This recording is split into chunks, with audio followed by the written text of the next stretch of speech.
This morning's industry panel will be moderated by Bob Parish, Vice President, Global Accounts for Wells Fargo DF, and Sherm Goldenberg, former publisher and currently senior editor of RVBusiness magazine. Bob and Sherm, would you please come forward? It's my pleasure to introduce to you the members of the industry panel. First, from RVIA, the Forest River General Manager and current RVIA Chairman, Kevin McArt.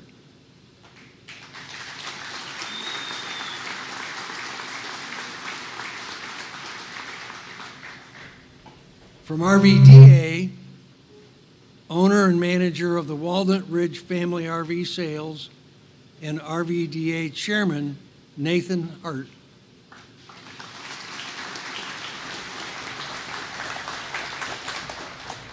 From RVIA, the association's Executive Vice President, James Ashurst.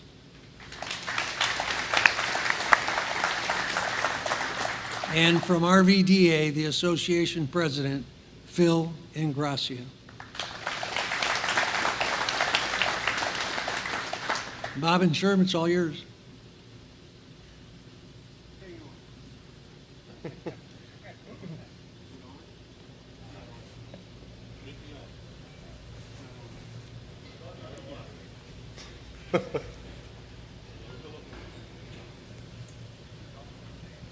Technical dip, there we go. Thank you. This is not our first rodeo, Parish and I. We appreciate this opportunity. We know these four gentlemen from the years here. And let me start by asking, and I'm going to start reading here a little bit, about your respective associations and how things have been going lately given the crazy post-pandemic year we're all experiencing. I mean, how are you guys, both associations, weathering the storm? I guess I'll start off. I promised that I would thank the Emerging Leaders Group and the hundreds of volunteers that are in the room that came out yesterday to Oxbow Park. It was a great day. Got everything done we wanted to do. So first off, a round of applause to everybody that came out. It's an awesome initiative, and we really appreciate it. So I would say the Emerging Leaders Group is one of the ways that we've been working together. I thought back to what Craig likes to talk about, and he likes to talk about industry unity. And I think back to COVID and that period of time where we really weren't sure what the industry was going to do in response to that. And we quickly pulled together a task force of dealers, OEMs, suppliers, campgrounds. We had weekly meetings.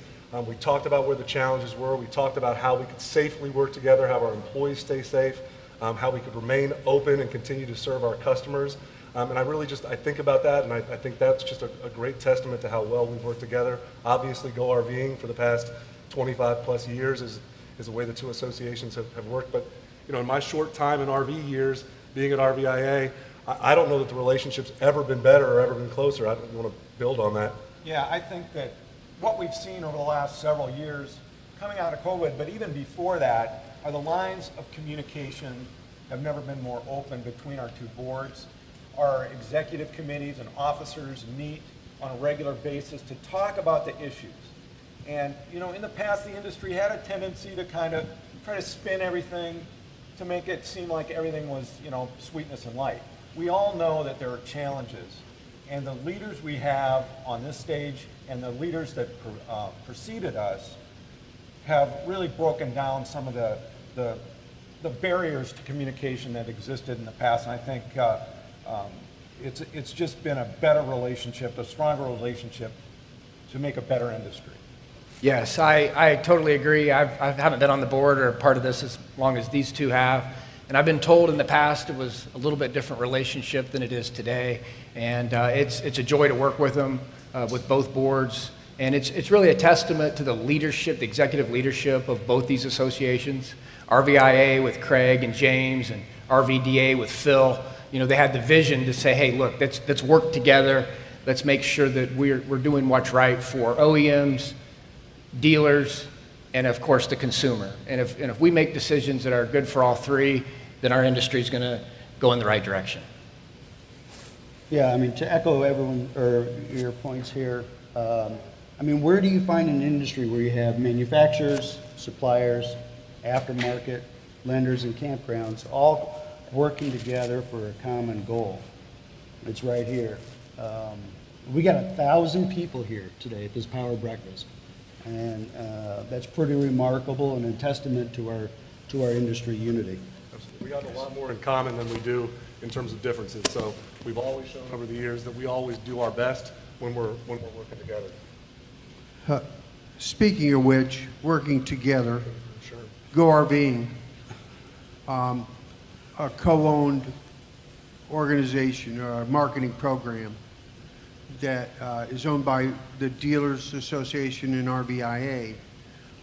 Could you give us a quick update on Go RVing and how it's going? A very unusual program nationally.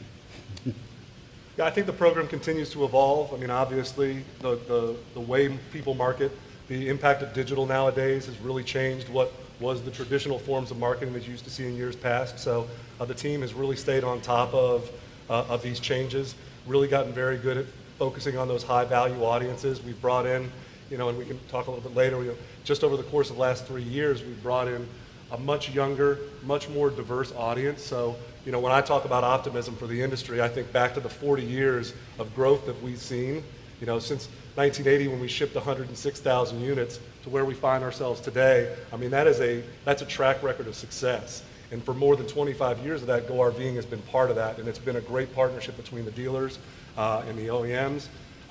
They're great about getting us products at Go RVing, coming out and supporting the events that we do. So again, I think when we talk about industry unity, we talk about industry partnerships. I think Go RVing is really foundational in that element. Right, Go RVing remains focused on those, buyers that are at the top of the buying funnel. The people that are interested in RV travel really don't know what it's about, but it's a safe place for them to come, learn about all the products that everyone works so hard to manufacture and sell, and it's just a great unity for everybody to work together to keep those incoming buyers in a safe spot so that they can learn all about all the great products that we sell.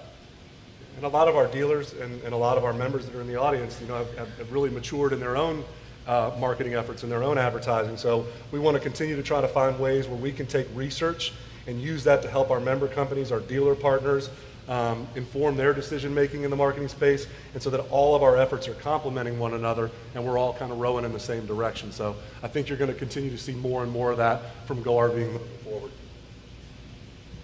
So let's talk about upcoming events. June is a big month for both associations, but for RVIA it culminates in the RVs Move America Week, which then ends up hitting Capitol Hill in Advocacy Day. Can you give us some insight on what some of those topics might be on the Hill? Sure. I want to start by first saying that the registrations for this year's RVs Move America Week has surpassed last year's. So that's pretty incredible, and again, a testament to our industry unity. One of the hot topics that we're going to be advocating for is the dealer floor plan interest reduction on towables.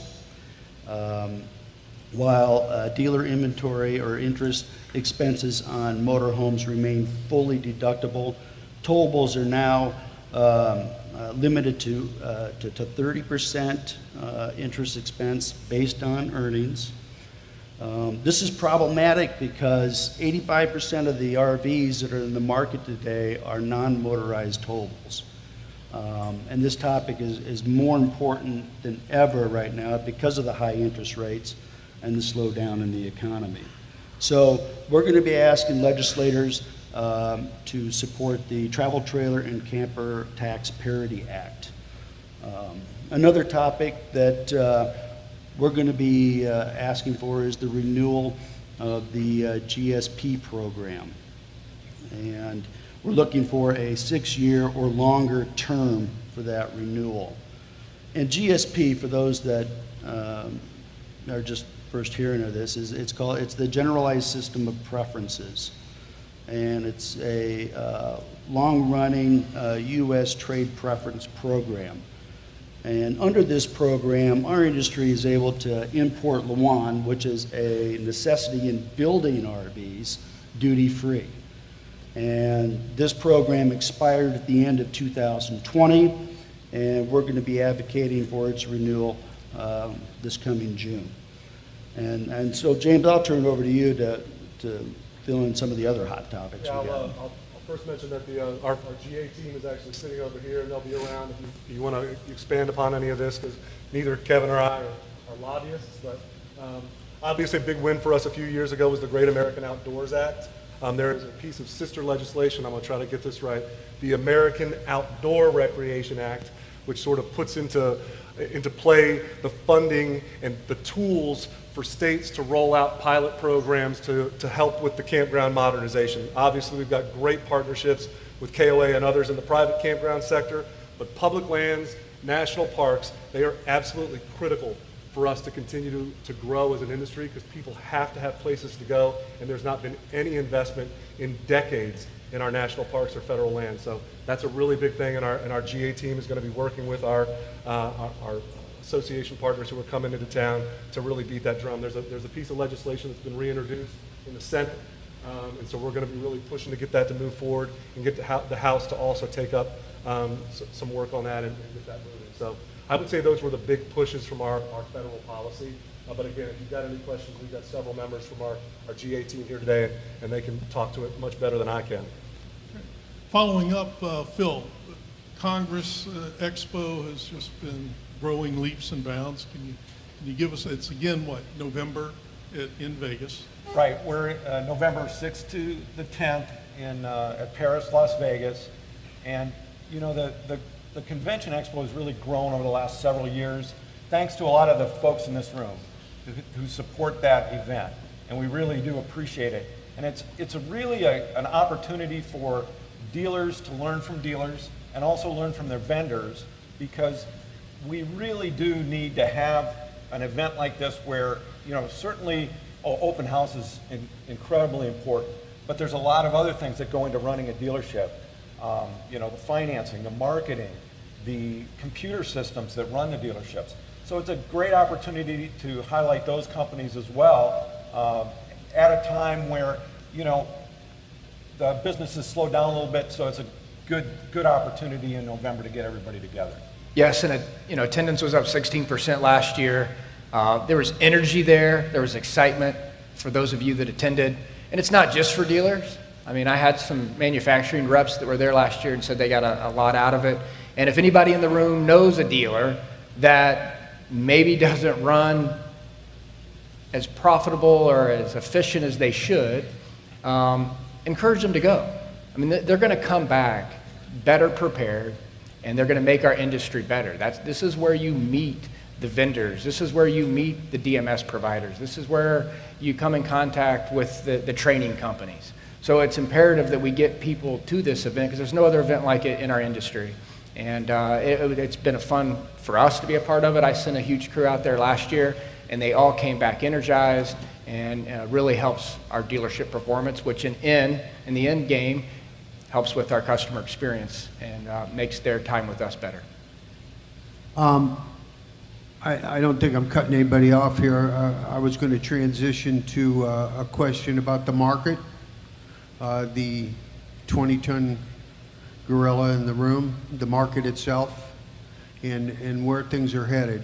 Well, let me, you know, what do you think of the state of the industry, the RV arena as we know it, as it relates to the U.S. economy, of course, but give us you can even get a little political if you want, but having said that, you know, what are your thoughts on analysis of what we're seeing out there right now? I'll talk from a dealer standpoint. I mean, yes, it's difficult. There's some challenges. You know, we're still selling and things are going well. You know, I mean, our stores are going. You know, we're doing what we need to do. It's not the way it was. That, you know, we can still focus on the things we need to focus on to make our dealerships better, so when things bounce back, we'll be prepared to take care of our customers. Until consumers feel better about the future, I think we're going to continue to struggle. And I don't know when that's going to change. Maybe Peter will tell us a little bit about that later. But, you know, I mean, when you hear the news every day that says we're going to have a recession or things are going to be tough, then people don't really want to spend money. They want to hold on to it. A lot of our consumers, their financial picture hasn't really changed that much. And, you know, we can see that through the KOA numbers and the camping numbers. People are traveling, but maybe they don't want to commit to buying a larger ticket item until they feel more comfortable. Well, from my perspective, we need economic stability, all right? Federal Reserve has raised interest rates 10 times since March of last year. It's affecting the consumer confidence level, and it's also raising everyone's monthly payments. So with inflationary price dealer inventory out there, coupled with high interest rates, it's making it more of a challenge for these consumers to hit their monthly budgets on purchases. So, I mean, in talking to some dealers, you know, customers with good to great credit, I mean, their interest rate is north of 8%. You know, some customers understand it, that this will be the new normal. Others, to your point, Nathan, are holding off that purchase. So we just need some economic stability. And I think, you know, our industry will be much better off once that happens. And I guess if we want to have a little bit of optimism, I'll try to inject a little optimism into the room. You know, I talked earlier about that growth that we've seen, you know, over the past 40 plus years. You know, it's read like an EKG. We've had downturns during that period of time. A lot of times those downturns were things that were out of our control. But as an industry, we've persevered over a considerable period of time and have seen incredible growth. Just during the period of COVID, we did research every year of new buyers, of first-time buyers, to evaluate what the reasons were for why people were purchasing. And it was fascinating what we found, because the median age of an average RV owner was 54 years of age. In 2020, the average age of a first-time RV buyer dropped to 41.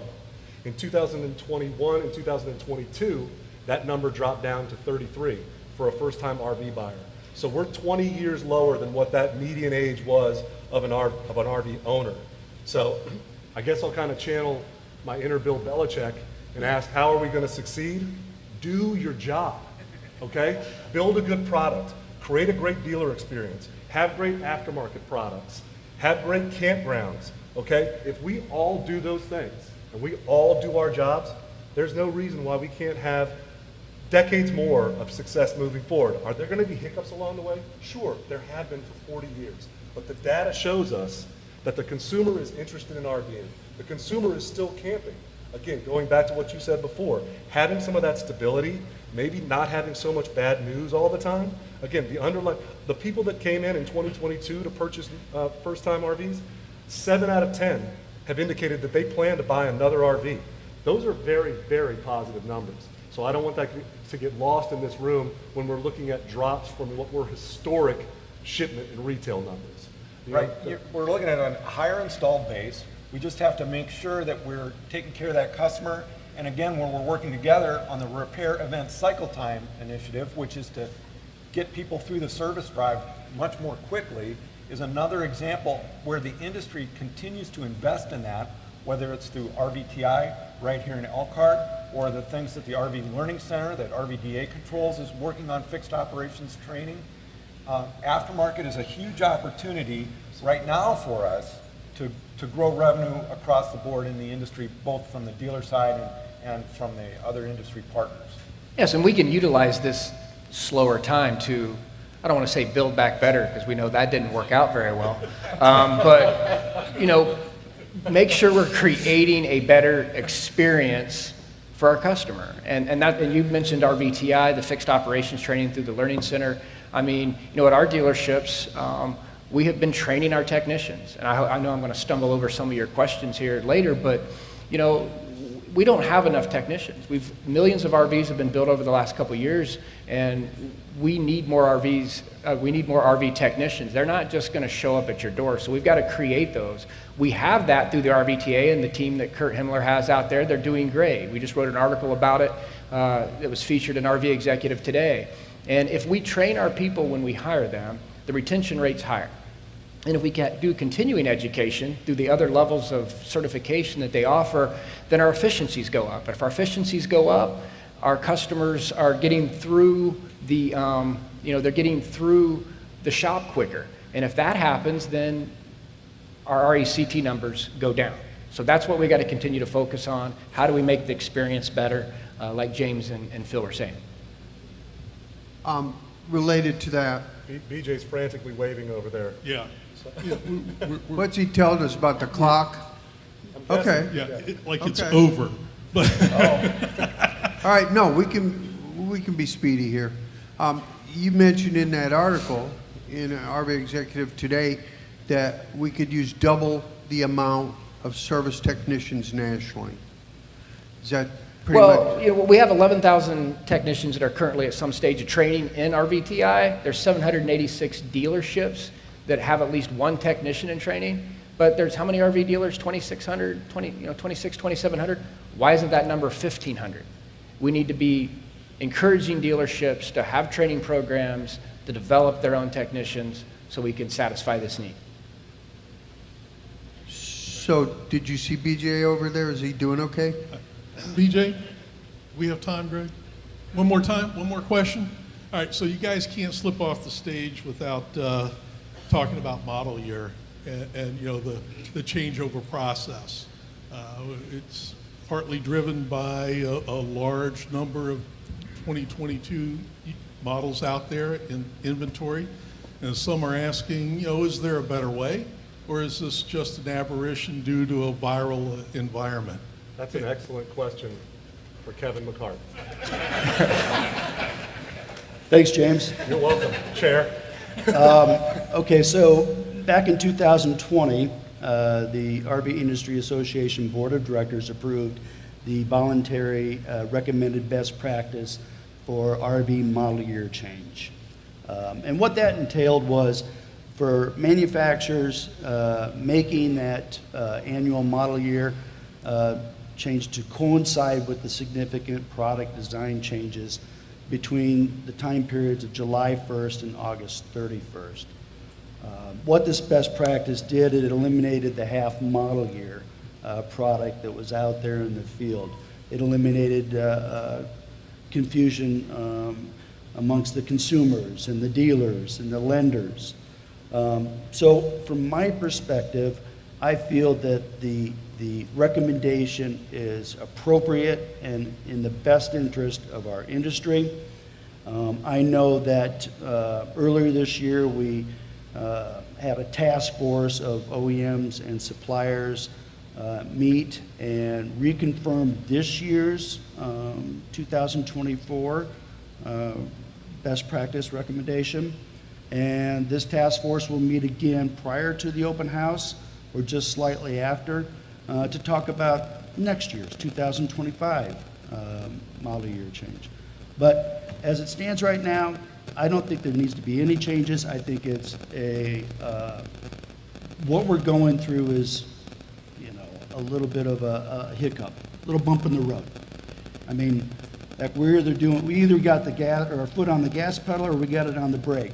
And every once in a while we hit a speed bump, and this is just one of them. And RVDA, we reconfirmed our position paper that was created in 1987 to align with RVIA's.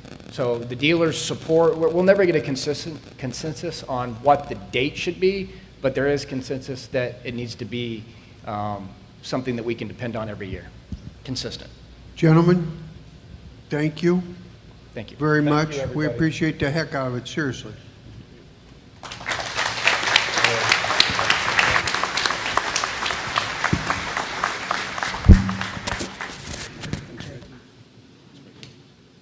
Thank you, gentlemen. Thank you, Bob and Sherm as well for the moderation. We appreciate the updates on the industry.